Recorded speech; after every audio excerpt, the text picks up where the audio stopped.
નમસ્કાર વિદ્યાર્થી મિત્રો, હું મયુર પટેલ મારી યુટ્યુબ ચેનલમાં આપનું હાર્દિક સ્વાગત કરું છું. ધોરણ 12 વિષય નામાના મૂળ તત્વો ભાગ 2 પ્રકરણ નંબર 3 કંપનીના વાર્ષિક હિસાબો. મિત્રો, અગાઉ આ પ્રકરણમાં આપણે જોયું નફા નુકસાનનું પત્રક, પાકા સરવૈયાનું ફોર્મેટ, એને લગતા જે ટૂંકા દાખલા હતા, દાખલા નંબર 4, 5, 6, 7 અને 8. હવે જોઈએ દાખલા નંબર 9. 9મા દાખલામાં આપણને કહ્યું છે 31/3/17 રોજ કેર લિમિટેડનું કાચું સરવૈયું નીચે મુજબ છે.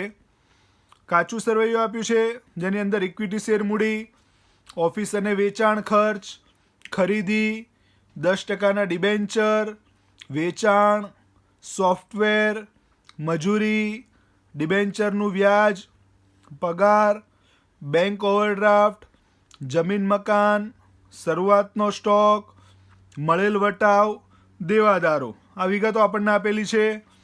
અન્ય માહિતીમાં આપણને કીધું છે આખર સ્ટોક 42,000 અને બીજા હવાલામાં કીધું છે નફાના 50% કરવેરાની જોગવાઈ કરો. ભાગીદારીના જે વાર્ષિક હિસાબો હતા એના અંદર આપણે 5 ખાતા બનાવતા હતા: વેપાર ખાતું, નફા નુકસાન ખાતું, નફા નુકસાન ફાળવણી ખાતું, મૂડી ખાતું અને પાકું સરવૈયું. એ કંપનીના વાર્ષિક હિસાબોની અંદર ફક્ત 2 જ પત્રક તૈયાર કરવાના છે: નફા નુકસાનનું પત્રક અને પાકું સરવૈયું. નફા નુકસાનના પત્રકમાં કુલ 9 વિગતો જે આપણે ફોર્મેટમાં હતી એ પ્રમાણે: કામગીરીની ઉપજ, અન્ય ઉપજ, વપરાયેલ માલની પડતર, સ્ટોકમાં ફેરફાર, પ્રત્યક્ષ ખર્ચા, કર્મચારી લાભના ખર્ચા, નાણાકીય પડતર, ઘસારો, અન્ય ખર્ચા. આ 9 વિગતો. કામગીરીની ઉપજ અને અન્ય ઉપજ આપણે કુલ ઉપજ મળે, ખર્ચાનું ટોટલ કરીએ કુલ ખર્ચા, ઉપજમાંથી ખર્ચ માઇનસ કરીએ એટલે કરવેરા પહેલાનો નફો, કરવેરાની જોગવાઈ માઇનસ કરીએ એટલે કર બાદ ચોખ્ખો નફો. 9 વિગતો નફા નુકસાનના પત્રકમાં. એ જ રીતે પાકા સરવૈયાનું જે ફોર્મેટ છે એની અંદર કુલ 20 પરિશિષ્ટ આપણે જોયા હતા: શેર મૂડી, અનામત વધારો, લાંબા ગાળાના ઉછીના નાણાં, અન્ય લાંબા ગાળાની જવાબદારી, લાંબા ગાળાની જોગવાઈ, ટૂંકા ગાળાના ઉછીના નાણાં, વેપારી દેવા, અન્ય ચાલુ જવાબદારી, ટૂંકા ગાળાની જવાબદારી. 9 વિગતો ઇક્વિટી અને જવાબદારી બાજુની. મિલકતો બાજુ પહેલું બિનચાલુ મિલકતોની અંદર કાયમી મિલકતો દ્રશ્ય, કાયમી મિલકતો અદ્રશ્ય, બિનચાલુ રોકાણો, લાંબા ગાળાની લોન ધિરાણ, અન્ય બિનચાલુ મિલકતો. ચાલુ મિલકતોની અંદર ચાલુ રોકાણો, માલ સામગ્રી, વેપારી લેણાં, રોકડ અને રોકડ સમકક્ષ, ટૂંકા ગાળાની લોન ધિરાણ, અન્ય ચાલુ મિલકતો. આ પ્રમાણે પાકા સરવૈયાનું ફોર્મેટ. તો મિત્રો, જ્યારે વાર્ષિક હિસાબોનો દાખલો, કંપનીના વાર્ષિક હિસાબોનો દાખલો પરીક્ષામાં આવે એટલે નફા નુકસાનનું પત્રક અને પાકું સરવૈયું ફોર્મેટ આખું લખી નાખવાનું, ફક્ત અંદર રકમ જ ગોઠવવાની રહેશે. જોઈએ, શરૂઆત કરીએ દાખલાની. આપણને રકમમાં પહેલું આપ્યું છે ઇક્વિટી શેર મૂડી. તો ઇક્વિટી શેર મૂડી છે, આપણે શેર મૂડીના પરિશિષ્ટમાં લખીએ છીએ. તો શેર મૂડીની અંદર ઇક્વિટી શેર મૂડી રકમ આપી છે 2,40,000. ફક્ત કયા શીર્ષક હેઠળ છે જે ખાસ યાદ રાખવાનું છે. શીર્ષક હેઠળ લખીને સીધું રકમ જ લખી નાખવાની છે. એના પછી આપ્યું છે ઓફિસ અને વેચાણ ખર્ચ. તો ઓફિસ અને વેચાણ ખર્ચ છે આપણે અન્ય ખર્ચમાં લખીએ છીએ. તો અન્ય ખર્ચમાં ઓફિસ અને વેચાણ ખર્ચ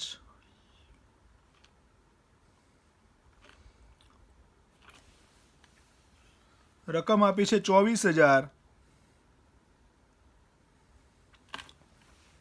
ત્યારબાદ ખરીદી. તો ખરીદી છે મિત્રો આપણે વપરાયેલ માલની પડતરમાં લખીએ છીએ. તો વપરાયેલ માલની પડતરમાં ખરીદી 4,26,000. એના પછી 10%ના ડિબેન્ચર. તો 10% ડિબેન્ચર છે આપણા લાંબા ગાળાના ઉછીના નાણાં ગણાય. તો લાંબા ગાળાના ઉછીના નાણાં જે છે પરિશિષ્ટ નંબર 3 પાકા સરવૈયામાં એના અંદર લખાશે 10% ડિબેન્ચર, રકમ આપી છે 1,20,000. હવે ડિબેન્ચર જ્યારે ટકાવારી વાળા આપ્યા હોય ત્યારે એના ઉપર વ્યાજ ગણવું પડે. તો બાકીમાં જોઈએ ડિબેન્ચરનું વ્યાજ આપ્યું છે કે નહીં. તો ડિબેન્ચરનું વ્યાજ આપણને રકમમાં આપી દીધું છે 12,000. 1,20,000 10% ગણીએ તો 12,000 રૂપિયા વ્યાજ થાય.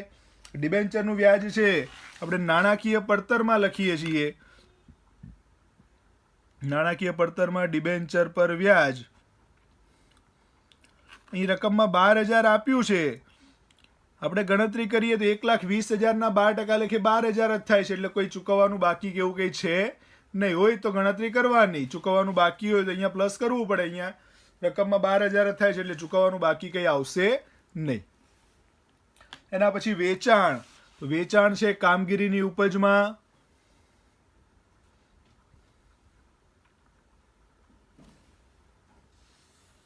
$9,60,000.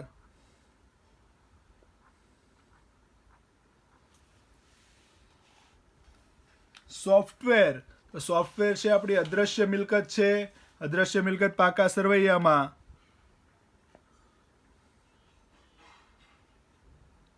Software પરિશિષ્ટ number 11માં 1,20,000.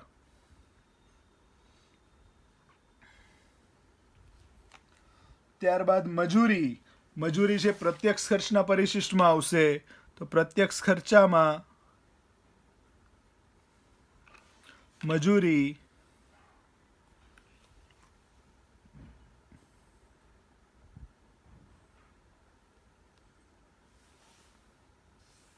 $24,000.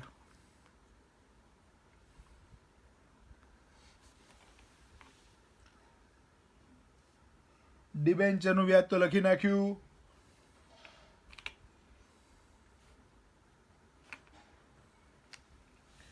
પગાર. પગાર છે કર્મચારી લાભના ખર્ચમાં સમાવેશ થાય છે. તો કર્મચારી લાભના ખર્ચમાં પગાર 3 લાખ રૂપિયા.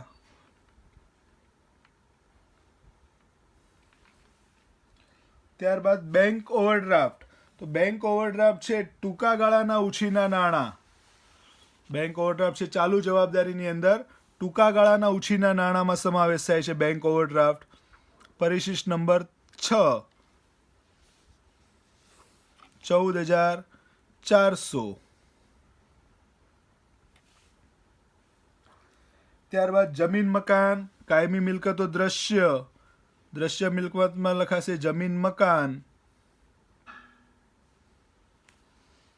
2,28,000.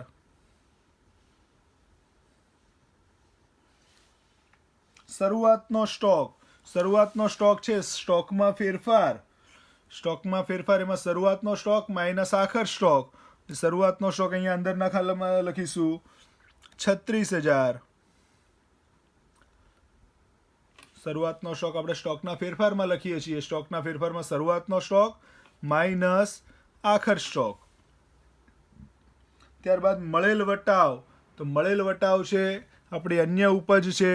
તો અન્ય ઉપજની અંદર મળેલ વટાવ 15,600. અને છેલ્લે દેવાદાર. દેવાદાર આપણી મિલકત કહેવાય. વેપારી લેણા. દેવાદાર આપણી મિલકત છે એટલે વેપારી લેણાની અંદર આવશે. દેવાદાર પરિશિષ્ટ નંબર 17માં 1,80,000. તો આપણને જે બાકીઓ આપી હતી આટલી બાકીઓ આપી હતી આપણે બાકીની અસર આપી દીધી. હવે બાકી રહ્યા બે હવાલા. બે હવાલામાં પહેલા હવાલામાં એવું કીધું છે આખર સ્ટોક 42,000નો છે. આખર સ્ટોક એટલે આપણો માલ સામગ્રી કહેવાય. આખર સ્ટોક એટલે આપણી માલ સામગ્રી છે. હવાલો છે એટલે બે અસર થશે. એક માલ સામગ્રીમાં આખર સ્ટોક 42,000. જ્યારે એની બીજી અસર છે નફા નુકસાનના પત્રકમાં સ્ટોકમાં ફેરફાર. સ્ટોકમાં ફેરફારમાં શરૂઆતનો સ્ટોક 36,000 માઇનસ આખરનો સ્ટોક 42,000. તો શરૂઆતનો સ્ટોક 36,000 માઇનસ આખર સ્ટોક 42,000. 36,000 માંથી 42,000 માઇનસ કરીએ તો માઇનસ 6,000. 36 માંથી 42 માઇનસ કરીએ એટલે માઇનસ 6,000. મિત્રો અહીંયા કૌંસમાં જે રકમ લખીએ છીએ, માઇનસ જે રકમ આવે ને આપણે કૌંસની અંદર દર્શાવવાની છે. એટલે કૌંસમાં જે રકમ લખેલી છે માઇનસ રકમ ગણાશે. જ્યારે ટોટલ કરતા હોય ત્યારે ખાસ ધ્યાન રાખજો, માઇનસમાં જો આવે તો એને કૌંસની અંદર લખવાના, પ્લસમાં આવે તો ડાયરેક્ટ એમના જ લખવાના છે. આખર સ્ટોક આપણને આપ્યો તો 42,000. બે અસર, એક સ્ટોકમાં ફેરફાર અને બીજી અસર પાકા સરવૈયામાં માલ સામગ્રી પરિશિષ્ટ નંબર 16માં આખર સ્ટોક 42,000. બીજો હવાલો કીધું છે નફાના 50% કરવેરાની જોગવાઈ કરો. કરવેરાની જોગવાઈ આપણને કીધું છે જે કંઈ નફો આવે કરવેરા પહેલાનો એના 50%. પહેલા તો કરવેરા પહેલાનો નફો શોધીએ. તો કરવેરા પહેલાનો નફો શોધવા માટે ટોટલ તો કામગીરીની ઉપજ 9,60,000, અન્ય ઉપજ 15,600.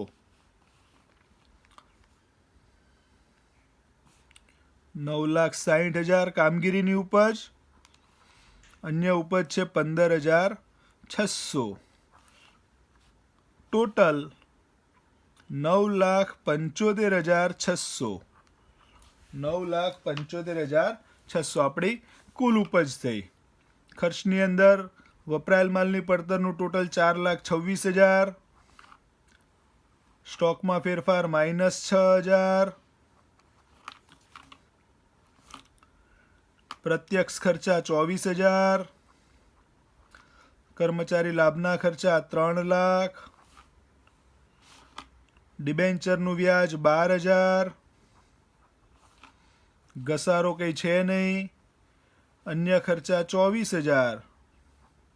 આમ કુલ ખર્ચનું ટોટલ કરીએ તો 4,26,000 minus 6,000 plus 24,000 plus 3 lakh plus 12,000 plus 24,000 એટલે ટોટલ થશે 7,80,000. ટોટલ આપણું થશે 7,80,000 ખર્ચનું ટોટલ. આવકનું ટોટલ 9,75,600. ખર્ચનું ટોટલ 7,80,000. 9,75,600 માંથી 7,80,000 માઇનસ કરીએ એટલે કરવેરા પહેલાનો નફો 1,95,600. કરવેરા પહેલાનો નફો આવશે 1,95,600. કરવેરા આપણને કીધું છે 50%. કરવેરાની જોગવાઈ કીધું છે 50%. તો 1,95,600 ના 50% 97,800. 1,95,600 ના 50% લેખે 97,800. આની બીજી અસર, કારણ કે હવાલો છે કરવેરાની જોગવાઈ પર, તો હવાલો છે એટલે એની બીજી અસર આપવી પડે. તો કરવેરાની જોગવાઈ છે આપણા માટે ટૂંકા ગાળાની જોગવાઈ કહેવાય. કરવેરાની જોગવાઈ 1 વર્ષની અંદર ચૂકવવાની છે.